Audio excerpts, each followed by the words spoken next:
أعوذ بالله من الشيطان الرجيم. واذكر عبدنا أيوب إذ نادى ربه أني مسني الشيطان بنصب وعذاب اركض برجلك هذا مغتسل بارد وشراب ووهبنا له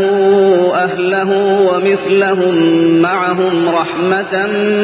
منا وذكرى لأولي الألباب وخذ بيدك ضغثا فاضرب به ولا تحنث إنا وجدناه صابرا نعم العبد إنه أواب واذكر عبادنا إبراهيم وإسحاق ويعقوب أولي الأيدي والأبصار إنا أخلصناهم بخالصة ذكر الدار وإنهم عندنا لمن المصطفين الأخيار واذكر إسماعيل واليسع وذا الكفل وكل من الأخيار هذا ذكر وإن للمتقين لحسن مآب جنات عدن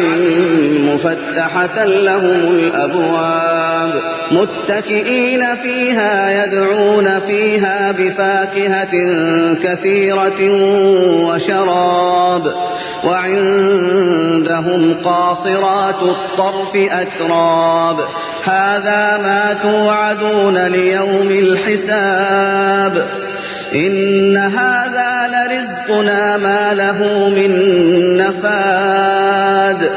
هذا وإن للطاغين لشر مآب جهنم يصلونها فبئس المهاد هذا فليذوقوه حميم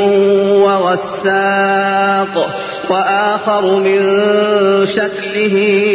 أزواج هذا فوج مقتحم معكم لا مرحبا بهم إنهم صالوا النار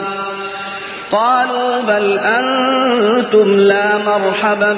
بكم أنتم قدمتموه لنا فبئس القرار قالوا ربنا من قدم لنا هذا فزده عذابا ضعفا في النار وقالوا ما لنا لا نرى رجالا كنا نعدهم من الأشرار أتخذناهم سخريا أم زاغت عنهم الأبصار إن ذلك لحق تخاصم أهل النار قل إنما أنا منذر وما من إله إلا الله الواحد القهار رب السماوات والأرض وما بينهما العزيز الغفار قل هو نبأ عظيم أنتم عنه معرضون ما كان لي من علم بالملأ الأعلى إذ يختصمون إن يوحى إلي إلا أنما أنا نذير مبين. قدمت لكم هذه التلاوة